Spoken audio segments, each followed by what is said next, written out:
Bonjour à tous.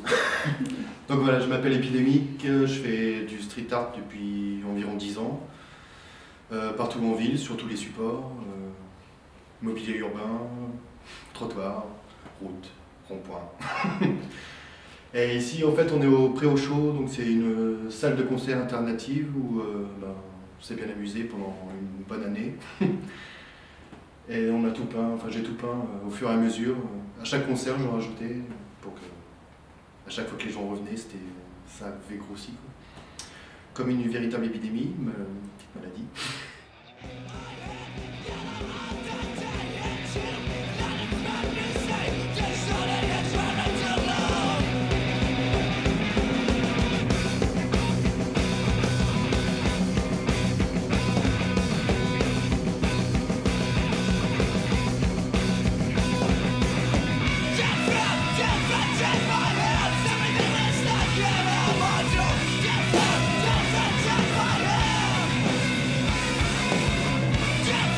J'ai commencé à peindre dans la rue il y a une dizaine d'années parce que j'avais plus de place dans mon atelier.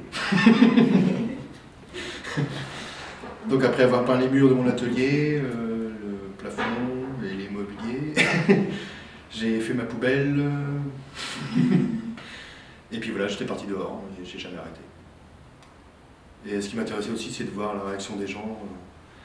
Parce que j'interviens pas en une fois, je fais pas un gros truc tout de suite, je fais 3-4 bulles, je m'en vais, la nuit d'après j'en fais, et puis comme un petit chat en fait on ne le voit jamais, et puis on voit juste la pièce grossir, grossir, grossir. Donc la maladie s'est installée sur Caen, et puis ça continue, ça continue.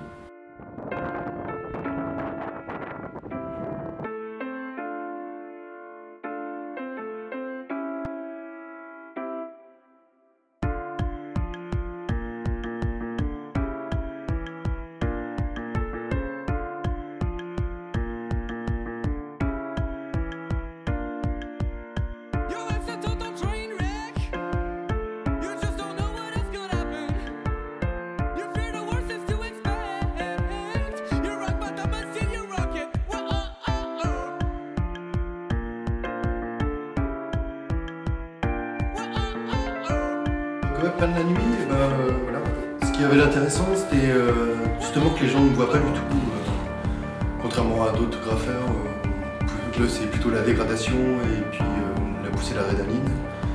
Moi c'était plutôt voilà, partir dès que les gens dorment et rester toute la nuit dans la ville et prendre mon temps, faire des choses très précises, et dans des endroits qui n'ont jamais été tagués, des endroits surprenants. Et oui, le côté viral, ça c'est... La maladie, en fait, on l'attrape et on ne peut rien contrôler. Et là, le côté d'avoir quelque chose d'artistique qui s'approche de ça, c'est-à-dire que les gens ne peuvent pas contrôler la chose, ne savent pas qui le fait, ne savent pas comment c'est apparu, et voient la chose grossir comme si c'était vraiment vivant.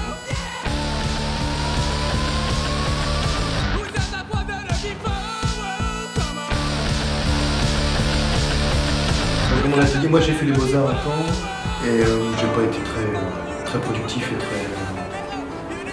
très social, disons.